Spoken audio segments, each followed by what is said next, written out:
Hello everyone, आज हम पढ़ने वाले हैं प्रश्नावली 2.2 के क्वेश्चन नंबर 1 के 3 नंबर क्वेश्चन। ठीक है, और देखते हैं स्टेप बाय स्टेप कि क्वेश्चन क्या कर रहा है। ठीक है, तो सबसे पहले कर रहा है निम्न, मतलब नीचे जो क्वेश्चन दिया हुआ है। उसके बाद द्विघात बहुपद। द्विघात बहुपद क्या होता है कि जिसके अधिकतम घात 2 हो। जैसे यहाँ पे एक बहुपद दिया हुआ है, इसे अगर हम सीधा करें तो 6x² -7x और -3। तो यहाँ पे देखिए कि x पावर 1 है और यहाँ पर x पावर 2 है।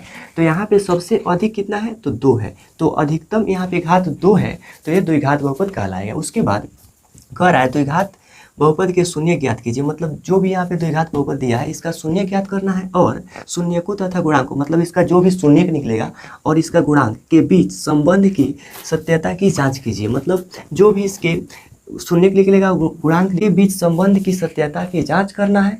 तो चलिए देखते हैं। तो सबसे पहले इसका शून्यक निकालेंगे, तो लिखेंगे हल, यहाँ पे हल लिखेंगे। उसके बाद लिखेंगे शून्यक के लिए और px। अब x कहाँ से दिया जाता है, क्योंकि जो भी यहाँ पे बहुपद में चर संख्या यानी कि वेरिएबल नंबर होता है तो यहाँ पे लिखा जाता है। तो यहाँ पे चर संख्या x है तो यहाँ पे x लिखा और बराबर 0, यानी px बराबर 0। अब यहाँ पे px क्या होता है कि बहुपद होता है। क्या होता है? बहुपद। ठीक है, अब जो भी यहाँ पे बहुपद दिया होता है वो px के स्थान पर लिखा जाता है। जैसे यहाँ पे है 6x² -7x -3 बराबर 0। तो अब देखिए इसका शून्य निकालना हो तो सबसे पहले यदि इसका पद 2 रहे या फिर 4 रहे तो शून्यक निकलता है, यानी कि शून्यक निकालने में आसानी हो जाता है। तो यहाँ पे देखिए 3 पद है तो इसे हम बनाएंगे 4 पद, ताकि हम कॉमन आसानी से लेकर इसका शून्यक निकाल पाए। तो सबसे पहले 4 पद इसको बनाने के लिए पहले और अंतिम में क्या किया जाता है, गुना करके ऐसे सेट किया जाता है कि बीच वाले यानी कि माइनस, यहाँ पे बीच वाला -7x है तो इसके बराबर आ जाए। तो चलिए देखते हैं। तो यहाँ पे है 6x² गुना लास्ट वाला है 3, तो इसको करते हैं। अब देखिए यहाँ पे अंक में गुना करेंगे तो 3 6 का 18 होगा और यहाँ पे x है तो x को अगर तोड़ेंगे तो x गुना x में टूटेगा, x गुना x में। और 18 के तोड़े तो 2 से तोड़े तो 2 9 दूना 18 होगा, फिर 3 से 3 3 का 9, यानी कि 2 गुना 3 में टूटा हम, और हमें लाना है कितना -7x। तो देखिए यहाँ पे 3 3 में गुना कर दें, ठीक है, और 2 को अलग रखें। ठीक है, तो 3 3 का 9 और 2, और 9 में से अगर हम 2 को घटाएंगे तो कितना बचेगा 7। तो यहाँ पे 7 लाना ही है और दोनों में x, यहाँ जो 2x है तो एक x 2 के साथ और एक x 9 के साथ रख दे, और 9x में से 2x को घटाए तो 7x बचेगा, लेकिन यहाँ पे लाना है माइनस। तो माइनस लाने के लिए यहाँ पे जो बड़ा संख्या रहता है उसका चिन्ह माइनस देंगे, ताकि उसमें से अगर छोटा वाला घटे तो उसका चिन्ह माइनस आ जाए। तो यहाँ पे 9 के पहले माइनस देंगे और 2 के पहले प्लस देंगे।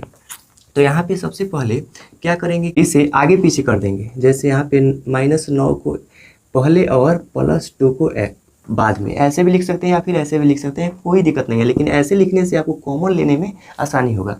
तो यहाँ पे -9x में से प्लस का 2x जाएगा तो बचेगा -7x। तो यहाँ पे माइनस क्यों आ रहा है, क्योंकि इसमें से 9 और 2 में कौन बड़ा है तो 9 बड़ा है, तो जो अंक बड़ा रहता है उसका ही चिन्ह दिया जाता है। तो -7x होगा।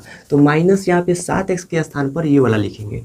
तो 6x² -9x और प्लस में 2x, और यहाँ पे माइनस है तो माइनस और 3 का 3 और बराबर 0। तो देखिए यहाँ पे 6 और 9 में क्या कॉमन लेंगे, तो यहाँ पे 3 कॉमन लेंगे तो दोनों में आ जा रहा है, तो 3 दूना 6 और 3 3 का 9, यानी दोनों में 3 कॉमन आ रहा है। उसके बाद यहाँ पे x पावर 1 है और x पावर 2 है, तो यहाँ पर भी एक x कॉमन आ रहा है और यहाँ पर भी एक x कॉमन आ रहा है, यानी कि 3 और x कॉमन लेंगे तो दोनों में 3 और x कॉमन आ रहा है, तो 3x कॉमन ले लेंगे। 3 से यदि 6 कटाए तो 2 आएगा, फिर एक x कट जाएगा तो एक x बचेगा, यानी 2x, और माइनस का माइनस, फिर 3 3 का 9, यानी कि 3 बचेगा और x से x कट जाएगा।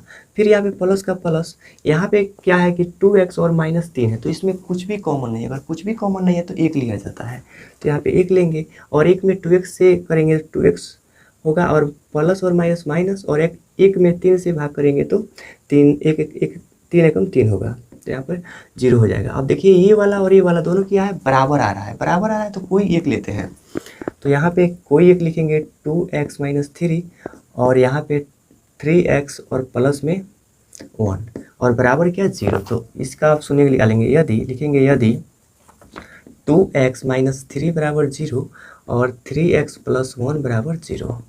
अब देखिए यहाँ पे 2x बराबर, और इधर माइनस में 3 है, बराबर के उस पार जाएगा तो प्लस में हो जाएगा, तो यहाँ पे 3 हो जाएगा। उसके बाद x, और यहाँ पे 3 और इधर 2 गुना में है, x के साथ क्या है, गुना के संबंध में है, और बराबर के उस पार जाता है तो बाटा में हो जाता है, क्योंकि गुना के संबंध में है तो 2 जाएगा, तो बाटा में इधर आ जाएगा 2, 3 के नीचे। फिर यहाँ पे देखेंगे तो 3x बराबर, इधर प्लस में 1 है, बराबर के उस पर जाएगा तो माइनस में 1 हो जाएगा, माइनस में 1। और यहाँ पे x को छाटेंगे तो -1, और इधर गुना में 3 है, बराबर के इस पर आएगा तो बटा में हो जाएगा। यानी कि सबसे पहले अब अतः लिखेंगे, अतः अभीष्ट मान, अभीष्ट शून्यक मान अल्फा बराबर 3/2 और बीटा बराबर -1/3, ये आ गया। अब करेंगे इसका जांच, ठीक है। तो यहाँ पे लिखेंगे, यहाँ पे जांच, तो अल्फा इंटू बीटा बराबर c/a।